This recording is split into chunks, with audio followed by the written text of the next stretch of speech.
Buenas noches, chicos, les damos la bienvenida a nuestro podcast. Nosotros somos estudiantes de Minuto segundo semestre. Nuestro profesor es Ricardo. Mi nombre es Caterina Miranda y nos acompañan nuestros compañeros. Buenas noches, mi nombre es Jordana Arrieta. Buenas noches, mi nombre es Natalia Serna. Buenas noches, mi nombre es Arit Torrejano. Muy buenas noches, mi nombre es John Esteban Rico. Muy buenas noches, mi nombre es Caterina Viviana Maecha. Buenas noches, mi nombre es Snyder Fuken y vamos a iniciar con nuestro podcast. En cuanto al funcionalismo, nos indican que Parson va a decir que la estructura debe primar en el proceso para que así ésta funcione, y que esta estructura es un sistema, y este sistema está dividido en otros sistemas, los cuales son el biológico, el cual inicialmente está asignado por el rol sexual que tiene cada individuo, se es hombre o se es mujer.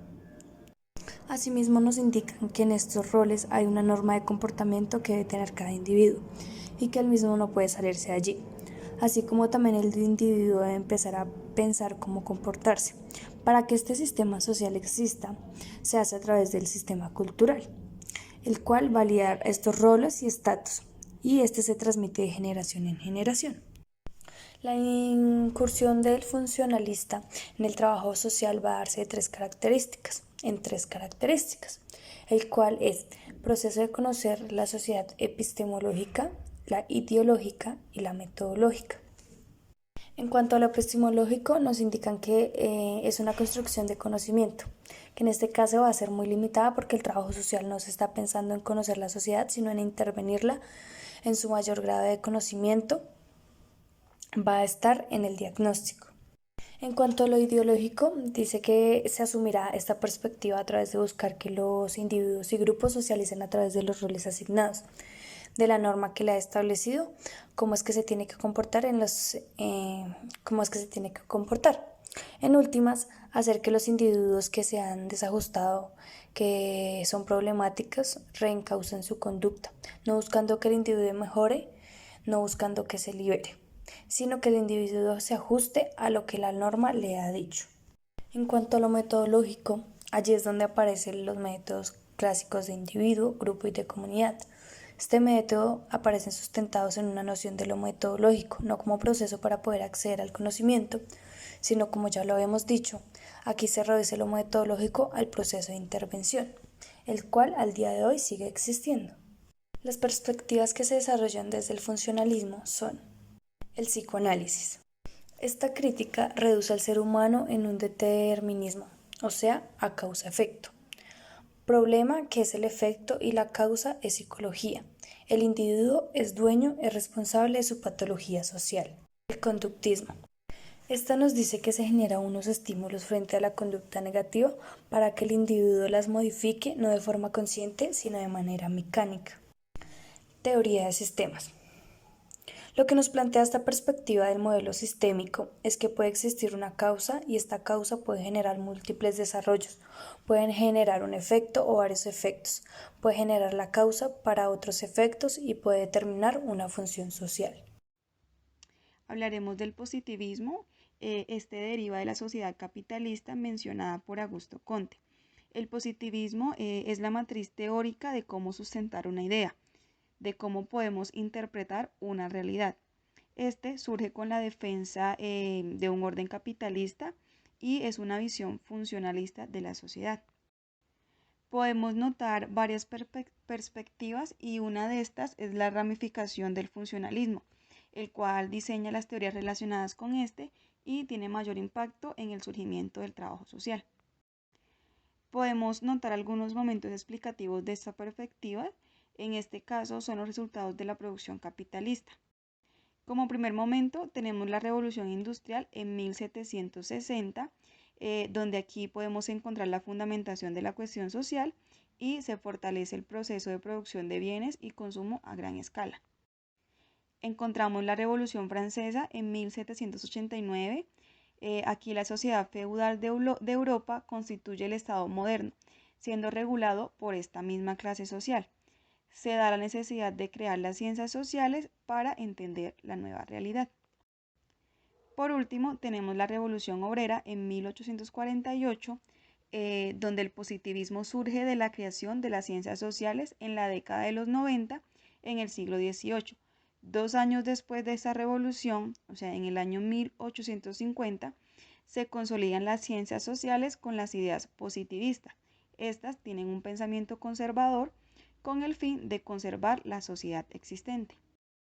Aquí encontramos autores como Augusto Comte, que inicialmente este es el padre del positivismo y nos da sus postulados de esta perspectiva teórica.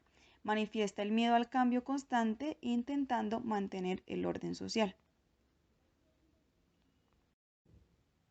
Herbert Spencer, que en sus ideas menciona que hay algunos sectores que son superiores a otros y plantea el evolucionismo social como perspectiva dentro del positivismo.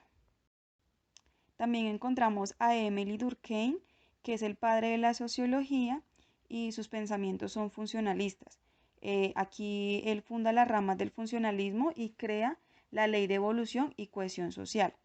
Emile busca que la sociedad se mantenga. La hermenéutica hace referencia al arte de interpretar textos de carácter ya sea sagrado, filosófico o literario, pretendiendo encontrar el verdadero significado a las palabras verbales y o escritas que el ser humano tiende a desarrollar. Esta se desarrolló en la segunda mitad del siglo XX y de ella se derivan varias corrientes de pensamiento, como lo es también el positivismo. La diferencia de este es que le da más valor al sujeto dentro de la sociedad, considerándose también una matriz genérica de diversas corrientes, dentro de las cuales está el interaccionismo simbólico, en el cual se analizan los gestos, el lenguaje, el cómo éste interactúa con la realidad de manera significante y no significante, la socialización y la interacción. En ella intervienen varios autores, entre esos Gueren, Karl Pupin, Peter Winch, Gadamer, caracterizándose cada uno por tener diferentes perspectivas, lo cual promueve un debate. Sin embargo, también esto ha permitido el progreso en la hermenéutica y dando selección a toda teoría científica. Continuando con este tema de la hermenéutica, podríamos estar apreciando la tecnología de Garfinkel. En esta, él nos da a entender que estar en la cotidianidad de las personas es necesario para poder interpretar los sentires de la vida cotidiana de estas mismas.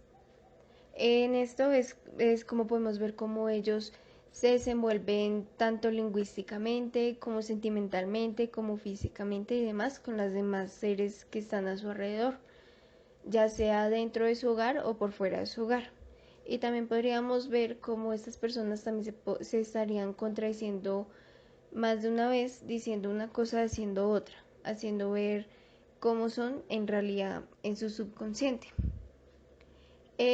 Pasando a un siguiente término, podríamos ver en el estudio de las instituciones que fue realizado por Garfinkel y sus colegas, cómo se toman en cuenta las actitudes de las personas en estas instituciones, ya sea que si la persona es desorganizada y no cumple con sus deberes, se toma en cuenta que esa institución es una de mala calidad, más si la persona cumple con sus deberes y asume sus responsabilidades de la manera adecuada, se toma en cuenta que esa institución es de una buena calidad. Ya pasando a un siguiente concepto, podríamos tomar en cuenta el construccionismo social de Luckerman y Vergel. En esto, ellos se dividen en 3 puntos.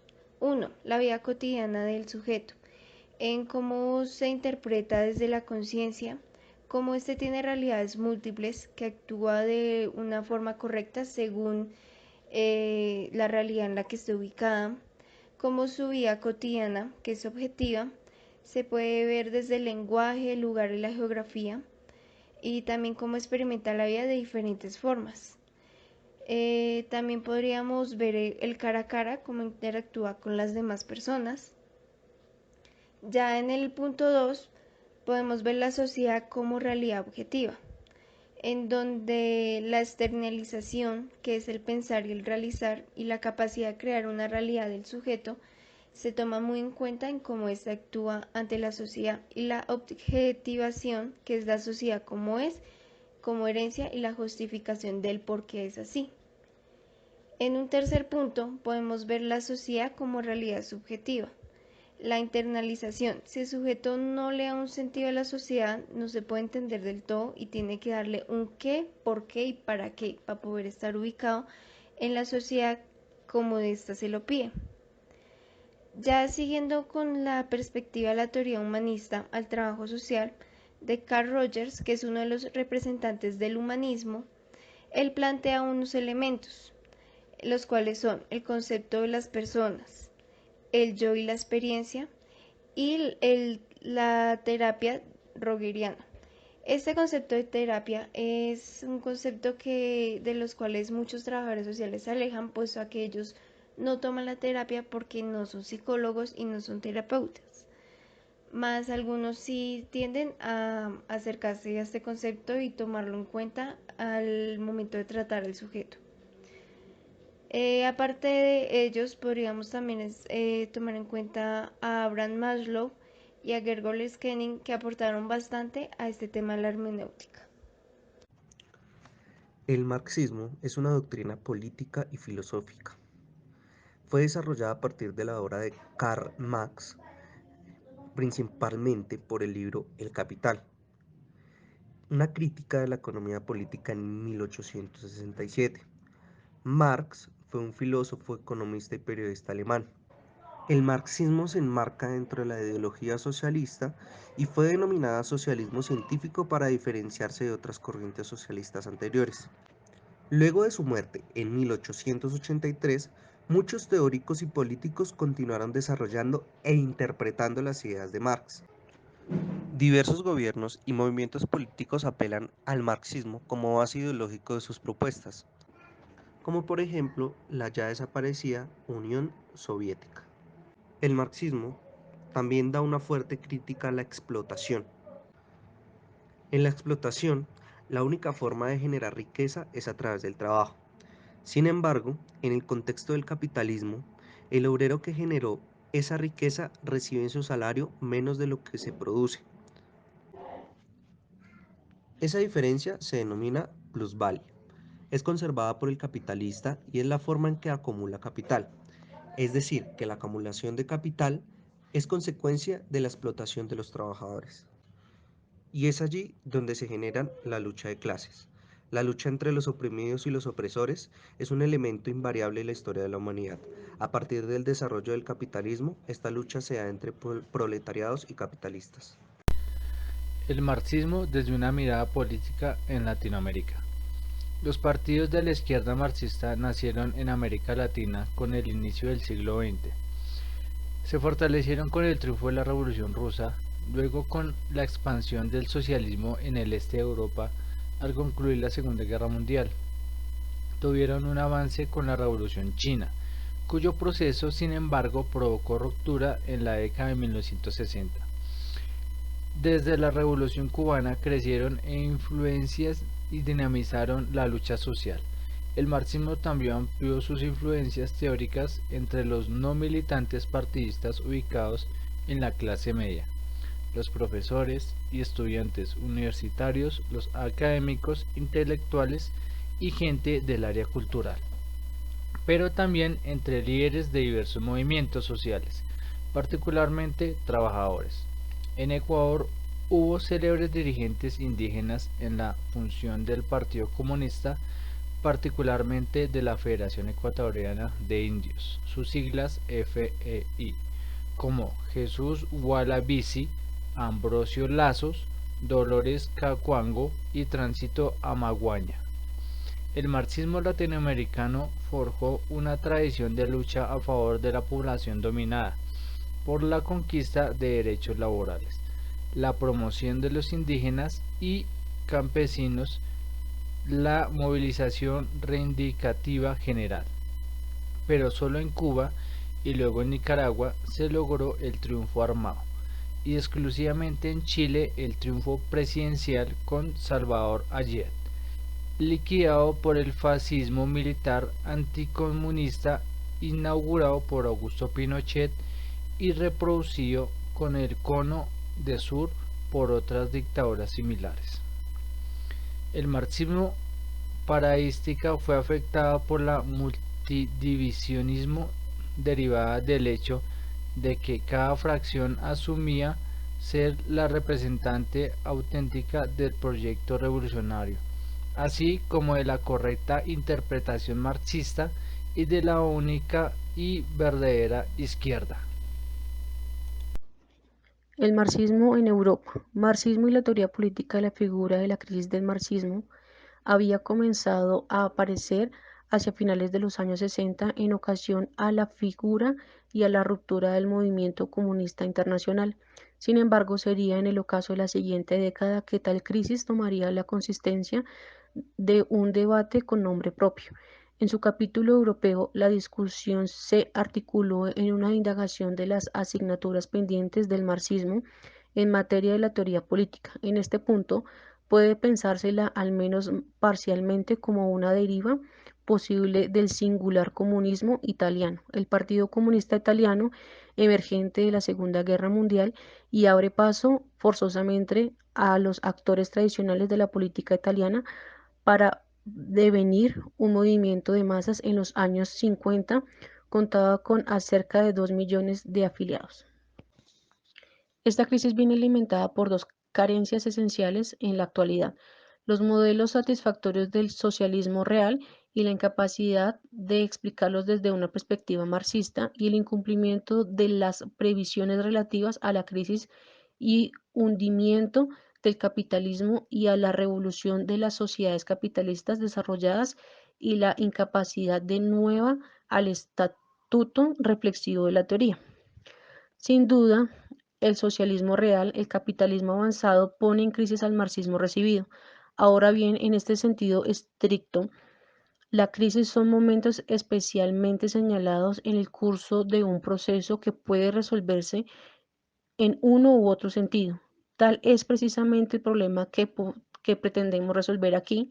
La crisis del marxismo se ha de solucionar en el sentido de una vigencia renovada de la teoría en el contexto del mundo contemporáneo, o si por lo contrario, como quieren muchos, el marxismo por su inferencia es un cadáver andante de Occidente. Conviene adelantar aquí, a nuestro entender, la crisis se ha de resolver en el sentido de una vigencia renovada del marxismo en nuestro medio político, económico, social y cultural.